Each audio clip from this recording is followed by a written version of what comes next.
నా తెలుగు కుటుంబం 6 శాసనాలు. ఇది భవిష్యత్తుకు గేమ్ చేంజర్. ప్రతి ఒక్క నాయకుడు, కార్యకర్త దీన్ని అర్థం చేసుకోవాలి, ప్రజల్లోకి తీసుకెళ్ళాలి, ప్రజల్లో చైతన్యం తేవాలి. అదే సందర్భంలో ఈరోజు మనం ప్రవేశపెట్టే ఈ నా కుటుంబం 6 శాసనాలు తెలుగువారి చరిత్ర తిరగరాయబోతున్నాయి. ఈ విషయం మీరందరూ గుర్తుపెట్టుకోవాల్సిందిగా నేను మిమ్మల్ని కోరుతున్నాం.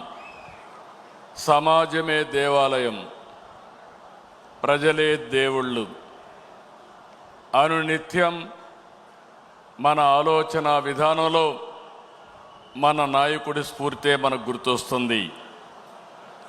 ఈ మూల సిద్ధాంతాన్ని స్ఫూర్తితో మార్చుకుని కాలానికి అనుగుణంగా పార్టీలో పాలనా విధానాల్లో నూతనత్వం కోసం 6 శాసనాల్ని మహానాడులో మనం చర్చించుకున్నాం.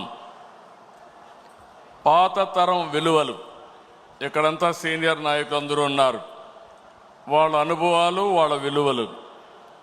కొత్త తరం ఆలోచనలు, ఆస్పిరేషన్, వాళ్ళ అవసరాలు, వాళ్ళ ఆలోచనలు, ఈ రెండు కలిపి నా తెలుగు కుటుంబం పేరుతో 6 శాసనాల్ని ప్రతిపాదించాం. ఈ శాసనాల ద్వారా తెలుగు జాతిని ప్రపంచంలోనే 2047కి నెంబర్ 1 జాతిగా చేయాలనే ఏకైక సంకల్పంతో మనం ముందుకు పోతున్నాం. నాలెడ్జ్, టెక్నాలజీ, ఎంటర్‌ప్రెన్యూర్‌షిప్ కలిగిన యువత ప్రపంచంలో నా తెలుగు కుటుంబాన్ని నెంబర్ 1 చేస్తారు. ఇది నా విశ్వాసం. ఇది జీవితంలో గుర్తుపెట్టుకోండి. ఇది CBN కోట్ అని చెప్పి కూడా నేను మీ అందరికి విజ్ఞప్తి చేస్తున్నా. ఇందులో భాగంగా మీరు చూస్తే రాబోయే 40 సంవత్సరాలకి ఒక రోడ్ మ్యాప్ని రూపకల్పన చేసుకున్నాం. అదే సమయంలో నూతన నాయకత్వాన్ని కూడా తీసుకొస్తున్నాం ఎప్పటికప్పుడు. ఇంకో పక్క 6 శాసనాలు చేసుకుంటున్నాం. ఈ 3 కలిపి ముందుకు తీసుకుపోవాల్సిన బాధ్యత మనందరిది. ఎప్పుడు కూడా నాకు తెలుగు జాతి నెంబర్ 1. నా జీవితంలో తెలుగు జాతి కోసం మళ్ళీ అంటూ ఒక జన్మ ఉంటే తెలుగు గడ్డపైనే పుడతానని మరొక్కసారి మీ అందరికీ విజ్ఞప్తి చేస్తున్నా. అదే మారిగా ఈరోజు నా ఆలోచన, ఇది నెరవేర్చేది పార్టీ కార్యకర్త. అందుకే కార్యకర్తే అధినేత. మీరే నా హైకమాండ్ కూడా, మీరే సుప్రీం కూడా. ఇది పార్టీ సిద్ధాంతం అని మరొకసారి విజ్ఞప్తి చేస్తున్నాను. వేదిక పైనుండే నాయకులు కానీ, మీరు కానీ అందరం గుర్తుపెట్టుకోవాల్సింది, పార్టీకి సాధారణ కార్యకర్త ఎప్పటికీ శాశ్వతంగా సుప్రీంగా ఉంటాడని చెప్పి కూడా నేను మీకు తెలియజేస్తున్నా. మామూలు విషయం కాదు. 45 రోజుల్లో 1 కోటి మెంబర్షిప్ చేయించిన, 1 కోటి పైన మెంబర్షిప్ చేయించిన ఏకైక పార్టీ తెలుగుదేశం పార్టీ. ఇంకొక పక్క తొలిసారి అసెంబ్లీకి 65 మందికి యంగ్స్టర్స్ సీట్లు ఇచ్చాం. ఇది ఒక చరిత్ర. ఏ రాజకీయ పార్టీ కూడా ఇంత సాహసం చేయలేదు. అలాంటి నిర్ణయం చేశాం. 61 మంది గెలిచారు. నూతన నాయకత్వాన్ని తీసుకొచ్చాం. ఎమ్మెల్యేలుగా, ఎంపీలుగా, మంత్రులుగా ఫస్ట్ టైం అయిన వాళ్ళ మంత్రులు చేసిన ఘనత కూడా తెలుగుదేశం పార్టీది. ఈరోజు లోకేష్ గారిని మీరు చూశారు. 6 శాసనాలు ప్రవేశపెట్టాడు. నేను మనస్ఫూర్తిగా అభినందిస్తున్నా. మామూలుగా పోయే ఈ మహానాడిని ఒక నూతనమైన దిశలో తీసుకెళ్లాలని 6 శాసనాలు ప్రవేశపెట్టాడు. అలాంటి లోకేష్ కూడా మీరు చూస్తే బాగా చదువుకున్నాడు. చదువుకొని వచ్చి ఆయనకుండే నాలెడ్జ్ని ఇక్కడ ఉపయోగిస్తూ, టెక్నాలజీ కానీ నాలెడ్జ్ని ఉపయోగిస్తూ ఒక నూతనమైన విధానానికి శ్రీకారం చుట్టాడు. ఇంకో పక్కన రామ్మోహన్ నాయుడిని చూస్తున్నారు మీరు. నా మిత్రుడు ఎర్రమనాయుడు గారి కుమారుడు. కానీ ఈరోజు అతి చిన్న వయసులో కేంద్రంలో మంత్రిగా ఉండే వ్యక్తి రామ్మోహన్ నాయుడు అని చెప్పి నేను మీకు తెలియజేస్తున్నా. అదే మరి ఏ పార్టీ కూడా చెయ్యలేదు. ఒక సాధారణమైన కార్యకర్త కొడుకు వెంకట్రాజు, ఆయన్ని ఎమ్మెల్యేగా చేశాం. ఒక సాధారణమైన కార్యకర్త అప్పలనాయుడు ఒక ఎంపీగా చేశాం. మొన్నటి వరకు మీ దగ్గర కూర్చున్న వాళ్ళు ఇప్పుడు ఎమ్మెల్యేలుగా వేదిక మీదకి వచ్చారు. ఇది ఒక చరిత్ర. అంటే ఈరోజు మనం ఇక్కడికి వచ్చామంటే మనందరి మీద బాధ్యత పెరిగిందని చెప్పి కూడా నేను మీకు తెలియజేస్తున్నా. తెలుగుదేశం పార్టీ కొత్త తరహా అడ్మినిస్ట్రేషన్ కూడా శ్రీకారం చుట్టాం. ఒకప్పుడు పార్టీ గ్రామ శాఖ, మండల శాఖ, జిల్లా శాఖ, రాష్ట్ర శాఖ ఉంటే కొత్తగా ఎన్నికల్లో ప్రాధాన్యత ఇవ్వడానికి, బాధ్యత ఇవ్వడానికి క్లస్టర్, యూనిట్, బూత్, కేఎస్ఎస్ తీసుకొచ్చాం. ఎప్పటికప్పుడు ప్రజాభిప్రాయాన్ని తీసుకుంటున్నాం. ప్రజాభిప్రాయాన్ని తీసుకుని కార్యకర్తలు, ప్రజలు ఎవరిని మెచ్చితే వారికి పదవులు అప్పచెప్తున్నాం. ఇలాంటి కార్యక్రమాలతో మనం ముందుకు పోతున్నాం. నేను ఈ మహానాడులో మీ అందరికీ విజ్ఞప్తి చేస్తున్నా. 43 సంవత్సరాలుగా తెలుగుదేశం పార్టీ జెండా రెపరెపలాడుతా ఉందంటే దానికి కారణం త్యాగాలు చేసిన మీరేనని చెప్పి మరొక్కసారి విజ్ఞప్తి చేస్తున్నాను. అందుకే 2025 మహానాడు, కడప మహానాడు కార్యకర్తనే అధినేతగా సుప్రీంగా గౌరవించి భవిష్యత్తులో మీ యొక్క సంక్షేమం, సాధికారత కోసం పనిచేస్తామని చెప్పి కూడా నేను మీకు తెలియజేస్తున్నా. అయితే ఇదే సమయంలో నేను ఒకటే మిమ్మల్ని అందరినీ కోరుతున్నా. పార్టీ మీకు అండగా ఉంటాం. ప్రజలకు మీరు దగ్గరగా ఉండాలి. ఏ నాయకుడైతే ప్రజల్లో అనునిత్యం అనుసంధానం చేసుకుని పనిచేసి ఎప్పుడు ఎన్నికలు పెట్టినా తెలుగుదేశం పార్టీనే గెలవాలి, అన్ని ప్రాంతాల్లో గెలవాలి. ఈరోజు రాష్ట్రం అంతా కార్యక్రమాలు చేస్తున్నాం. అలాంటప్పుడు కొన్ని నియోజకవర్గాలు గెలిచి కొన్ని ప్రాంతాల్లో మెజారిటీ ఓట్లు వస్తున్నాయంటే దానికి కారణం అక్కడుండే నాయకత్వం కూడా అని చెప్పి నేను మీకు తెలియజేస్తున్నా. మనం రాజకీయాల్లో ఉన్నాం, రాష్ట్రాన్ని మార్చాలనుకుంటున్నాం. అలాంటి సందర్భంలో మీరు కూడా ఆలోచించాల్సింది, ప్రజలకు మెచ్చే రాజకీయ పాలన మీ ప్రాంతాల్లో మీరు అందించవలసిన అవసరం ఉంది. ఏ కష్టం వచ్చినా మీరు అండగా ఉండాలి, తోడుగా ఉండాలి.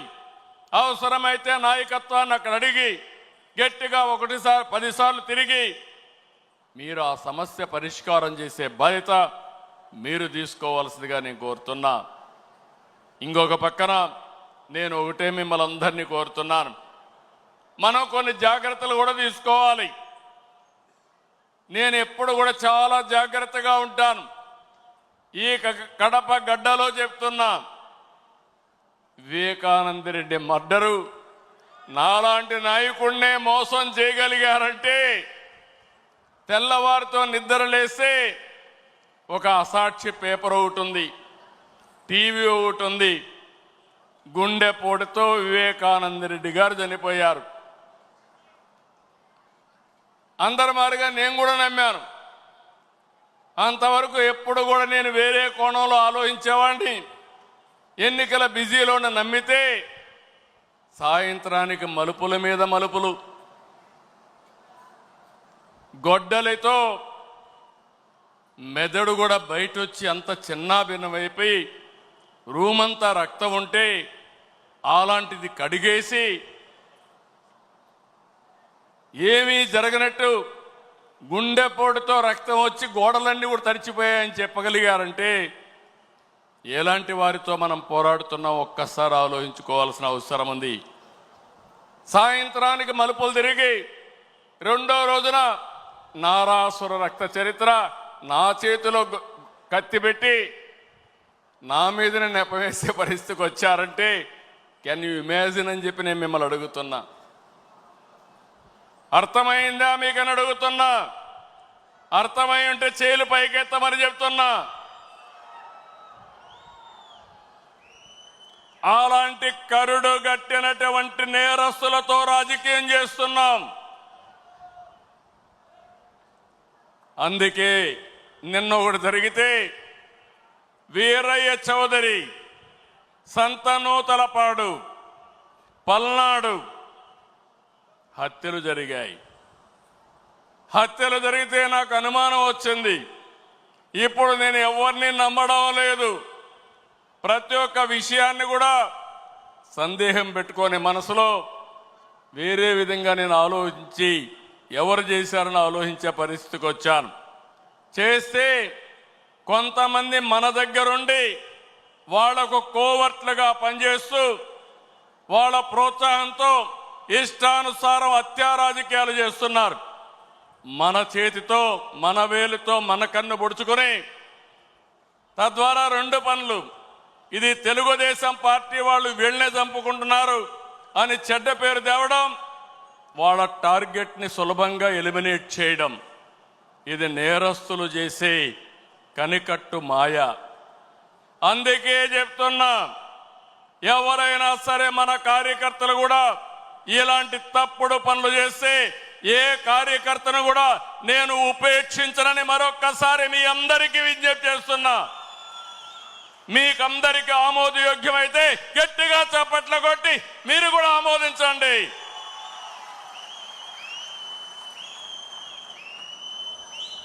నేరస్తులు కబద్దార్, నా దగ్గర మీ ఆటలు సాగనివ్వను.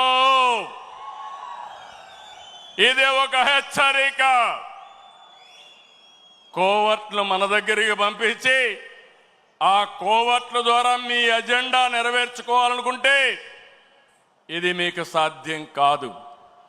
అందుకే మిమ్మల్ని అందరినీ కోరుతున్నా, వలస పక్షులు వస్తాయి, వలస పక్షులు పోతాయి, కానీ నిజమైన కార్యకర్త శాశ్వతంగా ఉంటాడు. ఆ విషయం మనందరం గుర్తుపెట్టుకోవాల్సిన అవసరం ఉంది. పార్టీ బలోపేతం కావాలి. అదే సమయంలో కోవర్ట్ల పట్ల జాగ్రత్తగా ఉండవలసిన బాధ్యత మనందరిపైన ఉంది. ఇది నేను కార్యకర్తలందరికీ విజ్ఞప్తి చేస్తున్నా. ఈరోజు ఎక్కడికక్కడ మనం అందరం కూడా ఆలోచించుకుని రాబోయే రోజుల్లో ఇంకా పగడ్బందీగా కార్యక్రమాలు చేపడతామని మీకు తెలియజేస్తూ, అదే సమయంలో ఎన్టీఆర్ మెమోరియల్ ట్రస్ట్ ద్వారా న్యూట్రిఫుల్ యాప్ పెట్టాం, బ్లడ్ డొనేషన్ క్యాంపులు పెట్టాం. ఇవి కూడా మీరు సద్వినియోగం చేసుకోండి. అదే మాదిరిగా ఈరోజు 5 లక్షల రూపాయలు ఇన్సూరెన్స్ ఇస్తున్నాం. ఇంకో పక్కన ఆరోగ్య విషయంలో కానీ, విద్య పిల్లల చదువు విషయంలో కానీ జాగ్రత్తలు తీసుకుంటున్నాం. ఈ రెండే కాకుండా ఆర్థికంగా కూడా మన కార్యకర్తల్ని పైకి తేవడానికి ఎలాంటి కార్యక్రమాలు చేయాలనో అది కూడా ఆలోచిస్తున్నాం. 1 ఫ్యామిలీ 1 ఆంటర్‌ప్రెన్యూర్, అందులో మన వాళ్ళను కూడా ప్రాధాన్యత ఇవ్వడానికి ఆలోచిస్తున్నాం అని చెప్పి కూడా నేను మీకు తెలియజేస్తున్నా. అయితే ఈరోజు మీరందరూ కూడా ఈ విషయంలో కూడా కూటమి అంతా కూడా ఐక్యంగా ఉండాలి. 2029లో 2024 కంటే పెద్ద మెజారిటీతో గెలిపిస్తామని హర్షాన్ని ఆమోదాన్ని తెలియజేయాల్సిన బాధ్యత మీ అందరిపైన ఉంది. అదే సమయంలో పేదల సేవలో సోషల్ రీఇంజనీరింగ్. ఈరోజు ఈ రాష్ట్రంలో సంక్షేమ కార్యక్రమాలకు ఆద్యుడు మన నాయకుడు ఎన్టీ రామారావు గారు. ఆ తర్వాత సంక్షేమ కార్యక్రమాల్ని ముందుకు తీసుకుపోయిన పార్టీ తెలుగుదేశం పార్టీ. ఇంకో పక్క మీరు చూస్తే వెనుకబడిన వర్గాలు ఎప్పుడు కూడా తెలుగుదేశం పార్టీకి కంచు కోట, వెన్నెముక. ఏ సందర్భంలో కూడా ఏ వ్యక్తి కూడా వెనుకబడిన వర్గాలను మర్చిపోవడానికి వీలు లేదు. అందుకే మొన్న ఎలక్షన్లో ఒక పని చేశాం, సోషల్ రీఇంజనీరింగ్ చేశాం. అన్ని కులాలకు సముచితమైన స్థానం ఇవ్వాలని, వెనుకబడిన వర్గాలకు పెద్దపీట వేయాలని మనం ముందుకు పోయాం. దీని ఫలితాలు కూడా బ్రహ్మాండంగా వచ్చాయి. నేను పార్టీలో కూడా మిమ్మల్ని అందరినీ ఒకటే కోరుతున్నాను, జనాభా దామాషా ప్రకారం అన్ని కులాలకు అన్ని మతాలకు అందరికీ గౌరవించే పరిస్థితి రావాలి. దీనివల్ల ప్రజల్లో విశ్వాసం పెరుగుతుంది, పార్టీకి లాభం వస్తుంది, భవిష్యత్తుకు కూడా ఎన్నికల్లో గెలవడం కూడా ఈజీ అవుతుందని చెప్పి కూడా నేను మీకు తెలియజేస్తున్నా.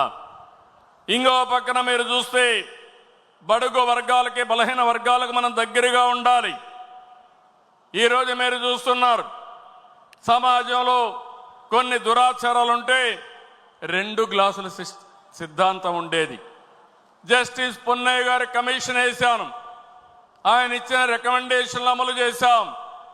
ఈరోజు అంబేద్కర్ గారి స్ఫూర్తిని పూర్తిగా అమలు జరిపిన వ్యక్తి ఎన్టీ రామారావు గారు అయితే దాన్ని లాజికల్గా తీసుకుపోయిన పార్టీ తెలుగుదేశం పార్టీ. ఈరోజు మనం గుర్తుపెట్టుకోవాల్సింది, ఫస్ట్ టైం బాలయోగిని లోకసభ స్పీకర్గా చేశాం, ప్రతిభా భారతిని అసెంబ్లీ స్పీకర్గా చేశాం. ఎర్రం నాయుడు, యనమల, కళ, కేఈ, అయ్యన్న పాత్రుడు, కాలవ, నక్క ఆనందబాబు వంటి బలహీన వర్గాలకు సంబంధించిన నేతల్ని పార్టీ ఈరోజు ఎంతో గౌరవించి ముందుకు పోయాం. వారి సేవలు కూడా పార్టీకి ఎంతో చేశారు, ప్రజలకు సేవలు చేశారు. వాళ్ళని ఎప్పుడూ మర్చిపోలేమని చెప్పి కూడా నేను మీకు తెలియజేస్తున్నా. సామాజిక న్యాయం చాలా మంది మాట్లాడారు, చేసి చూపించిన పార్టీ తెలుగుదేశం పార్టీ. ఒక్క వెనుకబడిన వర్గాలే కాదు, ఎస్సీలు ఉన్నారు. ఎన్నో సంవత్సరాలుగా ఆందోళన చేస్తూ ఉంటే మాలా మాదిగా కేటగరైజేషన్ ప్రవేశపెట్టిన పార్టీ 1996లో ప్రవేశపెట్టిన పార్టీ తెలుగుదేశం పార్టీ. దాన్ని కాపాడలేకపోతే మళ్ళీ సుప్రీంకోర్టు పోయి కొట్టేస్తే మళ్ళీ 7 బెంచ్ సుప్రీంకోర్టులో మళ్ళా ఇది సాధ్యం అని చెప్తే 96లో చేసిన వర్గీకరణ 2025లో తిరిగి చేసే అవకాశం వచ్చిందంటే అది తెలుగుదేశం పార్టీ సామాజిక న్యాయం, పేదవాళ్ళ పట్ల ఉండే అభిమానం. ఇలాంటి చాలా చేశాం. ఇది కాకుండా సెన్సస్ తీస్తున్నారు క్యాస్ట్ వారిగా, ఇది రైట్ డైరెక్షన్. నేను కేంద్రాన్ని అభినందిస్తున్నా. ఒకసారి సెన్సస్ వస్తే ఏ కులానికి సంబంధించిన వ్యక్తులు ఎంతమంది ఉన్నారో తెలిస్తే దాన్ని ఆధారంగా చేసుకుని వాళ్ళ ఆర్థిక పరిస్థితులు కూడా అధ్యయనం చేసుకుని వాళ్లకు ప్రత్యేకమైన పబ్లిక్ పాలసీలు ఇవ్వగలుగుతాం. దీనివల్ల ఎంతో మేలు జరుగుతుంది. ఇదే సందర్భంలో ఇక్కడుండే మిమ్మల్ని అందరినీ నేను కోరేది, జనాభా ఒకప్పుడు నియంత్రణకు పోయాం, ఇప్పుడు జనాభా ప్రమోషన్ కింద పాపులేషన్ మేనేజ్మెంట్ కింద మనం మాట్లాడుతున్నాం. ఇది కూడా చాలా అవసరం. లేకుంటే భావి తరాల్లో భవిష్యత్తులో యంగ్స్టర్స్ తగ్గిపోయే ప్రమాదం వస్తుంది, చాలా సమస్యలు వస్తాయి. నేను ఒకటే, ఇవన్నీ కాకుండా ఒక ప్రభుత్వం, రాష్ట్ర ప్రభుత్వం, కేంద్ర ప్రభుత్వం ఇచ్చే సంక్షేమ కార్యక్రమాలే కాకుండా అదనంగా P4 తీసుకొచ్చాం. ఇది పేదల పట్ల ఒక వరంగా తయారవుతుంది. ప్రజల్ని ఒక క్యాపిటల్గా పెట్టుకుని ప్రైవేట్ పబ్లిక్ పీపుల్ పార్ట్నర్షిప్తో జీరో పావర్టీ చేయాలని ఆ తర్వాత శాశ్వతంగా పేదరికాన్ని నిర్మూలించాలని మనం ముందుకు పోతున్నాం. ఇది కాకుండా ఇంకొక పక్కన చూస్తే స్త్రీ శక్తి, ఇది గేమ్ చేంజర్. ఆస్తిలో సమాన హక్కు ఇచ్చింది ఎన్టీఆర్. ఆ తర్వాత డాక్రా మహిళల్ని పెట్టింది నేను. 33% ఉద్యోగాల్లో కాలేజ్ సీట్లో రిజర్వేషన్లు పెట్టింది మనం. ఈరోజు నేను ఒకటే హామీ ఇస్తున్నా, ఎవరైనా సరే ఆడబిడ్డల పైన సోషల్ మీడియాలో క్యారెక్టర్ అసాసినేషన్ చేస్తే అదే చివరి రోజు అవుతుంది, గుర్తుపెట్టుకోమని హెచ్చరిస్తున్నా.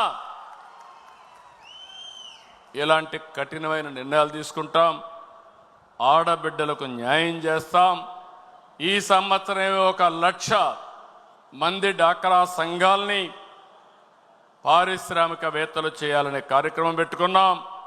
22 మందికి ఎమ్మెల్యే సీట్లు ఇస్తే 20 మంది గెలిచారు.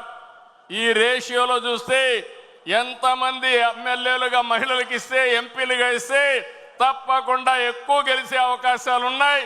దీన్ని కూడా ప్రారంభిస్తామని చెప్పి కూడా నేను మీకు తెలియజేస్తున్నా. అందుకే ఇక్కడే కడపలో మీరు చూస్తే మాధవరెడ్డి ఉంది.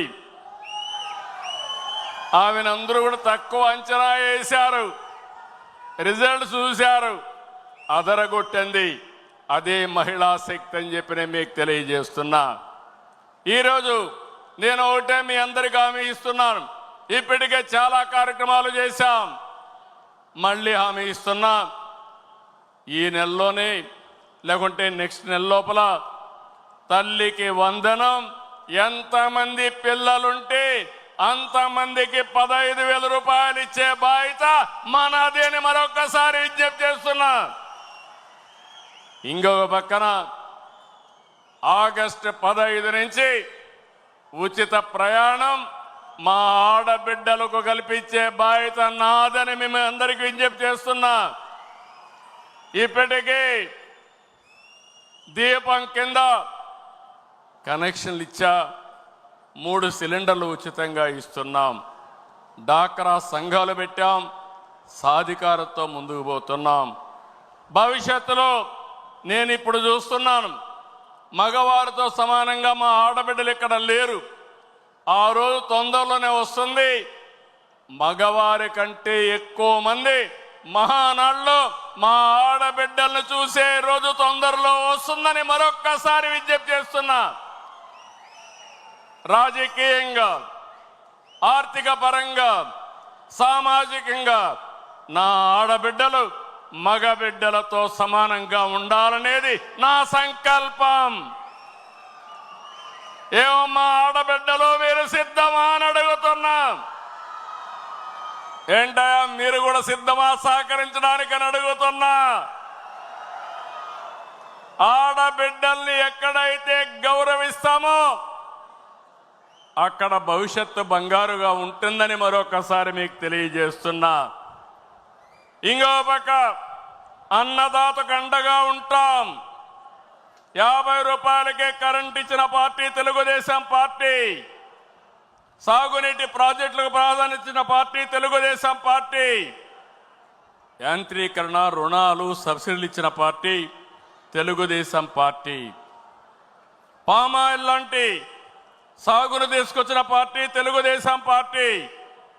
30 సంవత్సరాల కంటే ముందు రాయలసీమని సస్యశ్యామలం చేయాలని మైక్రో ఇరిగేషన్ తీసుకురావడమే కాకుండా 90% సబ్సిడీతో ఇచ్చిన పార్టీ తెలుగుదేశం పార్టీ. పూర్తిగా ఇరిగేషన్ ప్రాజెక్టులు పూర్తి చేస్తాం. అదే సమయంలో నేను ఒకటే కోరుతున్నాను, ఆహారపు అలవాట్లు మారాయి. దీనివల్ల చాలా వరకు పంటలు కూడా మనం మార్చుకోవాల్సిన అవసరం ఉంది. సాగు పద్ధతులు మారాలి. ఈరోజు మనం ఆలోచించేది ఉత్తరాంధ్రలో ఏజెన్సీ ఏరియాలో అరకు కాఫీ చూస్తే 20 ఏళ్ల మునుపు ప్రారంభించా. ఈరోజు ప్రపంచం మొత్తం అరకు కాఫీ అంటే టేస్ట్ చేయని వాళ్ళు లేరంటే వరల్డ్ బెస్ట్ బ్రాండ్గా తయారయ్యే పరిస్థితి వచ్చింది. ఇంకో పక్క కోస్టల్ ఆంధ్రాలో అక్వా, రాయలసీమలో హార్టికల్చర్, మిగిలిన ప్రాంతాల్లో వాణిజ్య పంటలు. రైతుల జీవితాలనే మారుస్తాయని చెప్పి కూడా నేను మీకు తెలియజేస్తున్నా. ఉత్తరాంధ్ర ప్రాజెక్టులు పూర్తి చేస్తాం, పోలవరం పూర్తి చేస్తాం, సీమలో ఉండే ప్రాజెక్టులు పూర్తి చేస్తాం. పోలవరం బనకచర్ల పూర్తి చేసి రాష్ట్రం మొత్తం సస్యశ్యామలం చేసే బాధ్యత మనం పెట్టుకుంటామని చెప్పి నేను మీకు తెలియజేస్తూ, అన్నదాతకు ఇవ్వాల్సినటువంటి 20,000 రూపాయలు కేంద్రం ఇచ్చేటప్పుడు మన వాటాగా 3 విడతల్లో వాళ్ళ అకౌంట్లో జమ చేసే బాధ్యత ఈ ప్రభుత్వానిదని చెప్పి నేను మీకు తెలియజేస్తున్నాను. రైతుల పంటలకు లాభసాటిగా గిట్టుబాటు ధర ఇప్పించే బాధ్యత తీసుకుంటాం. దీంతో మనం ముందుకు పోతామని చెప్పి కూడా నేను విజ్ఞప్తి చేస్తున్నా. ఇకపోతే యువశక్తి నిర్వీర్యం చేశారు. ఒకటే హామీ ఇస్తున్నాం, యువశక్తి నిర్వీర్యం కావడానికి వీలు లేదు. అలాంటి శక్తిని మీరు చూస్తే, నేను జైల్లో ఉన్నప్పుడు అకారణంగా జైల్లో పెడితే దగ్గర 100 దేశాల్లో 52-53 రోజులు రాజీ లేని పోరాటం చేశారంటే అది నాకు వాళ్లకు నా మీద ఉండే అభిమానం. అందుకనే ఈరోజు నేను ఒకటే ఆలోచిస్తున్నాను, మన యువత ప్రపంచంలో నెంబర్ 1గా చేసే బాధ్యత ఈ ప్రభుత్వాన్ని. డిఎస్సి, ప్రైవేటు ఉద్యోగాలు, గవర్నమెంట్ ఉద్యోగాలు ప్రపంచానికి సేవలు చేసే విధంగా వాళ్ళలో తెలివితేటలు పెంచి ఆంధ్రప్రదేశ్ రాష్ట్రాన్ని ప్రపంచానికి ఒక హబ్బుగా తయారు చేసి ఈ సేవలు అందిస్తామని చెప్పి కూడా నేను మీకు తెలియజేస్తున్నా. ఫైనల్గా ఇవన్నీ కలిపి తెలుగు జాతి విశ్వఖ్యాతి, తెలుగు జాతి రాబోయే రోజుల్లో ఏ ఆంధ్రప్రదేశ్కో లేకుంటే తెలంగాణకు పరిమితం కాకుండా ప్రపంచంలోనే విశ్వఖ్యాతి తీసుకొచ్చే విధంగా వాళ్ళని ముందుకు తీసుకెళ్తామని చెప్పి నేను మీకు తెలియజేస్తున్నాను. చేయాలి. ఈరోజు మనం చూస్తే వాట్సాప్ గవర్నెన్స్ వచ్చింది. దీని ద్వారా అనేక మార్పులు వచ్చాయి. ఈరోజు 25 సంవత్సరాల కంటే ముందు ప్రారంభించిన ఐటీ మన వాళ్ళు ప్రపంచమంతా వెళ్ళి ఈరోజు ఏ దేశానికి పోయినా హైయెస్ట్ పర్ క్యాపిటల్ ఇన్కమ్ ఎవరు సాధిస్తున్నారంటే తెలుగువాడు సాధిస్తున్నాడు. అది మనందరికీ గర్వకారణం అని చెప్పి నేను మీకు తెలియజేస్తూ ఈ ఉద్యమాన్ని ముందుకు తీసుకెళ్తాం, ఇంకా తీవ్రం చేస్తాం. ప్రపంచంలోనే తెలుగు జాతి అగ్రస్థానంలో ఉండేది చేస్తాం. దానికి నా తెలుగు కుటుంబం 6 శాసనాలు ఒక గేమ్ చేంజర్గా తయారవుతాయి. మీరు అర్థం చేసుకోండి, మీ మెదడుకు పదును పెట్టండి, మీ ఆలోచనలు కూడా ఇవ్వండి. దీన్ని లాజికల్గా తీసుకెళ్ళి శాశ్వతంగా తెలుగు ప్రజల గుండెల్లో తెలుగుదేశం పార్టీ ఉండేట్టుగా చేద్దామని చెప్పి తెలియజేసుకుంటూ ఈ తీర్మానాన్ని ప్రవేశపెట్టిన అందరికీ పేరు పేరున అభినందనలు తెలియజేసుకుంటూ దీన్ని ఆమోదించవలసిందిగా మిమ్మల్ని అందరినీ కోరుతూ గట్టిగా చప్పట్లు కొట్టి హర్షాన్ని ఆమోదాన్ని తెలియజేయాలి. ఇది చివరి వరకు మీ ప్రాంతంలో ప్రతి ఒక్కరికి అర్థమయ్యేట్టుగా చెప్పే బాధ్యత మీదేనని చెప్పి మరొకసారి తెలియజేసుకుంటూ, చెప్పడమే కాదు అమలు చేసే బాధ్యత కూడా మీదని చెప్పి కూడా విజ్ఞప్తి చేస్తూ సెలవు తీసుకుంటున్నాను.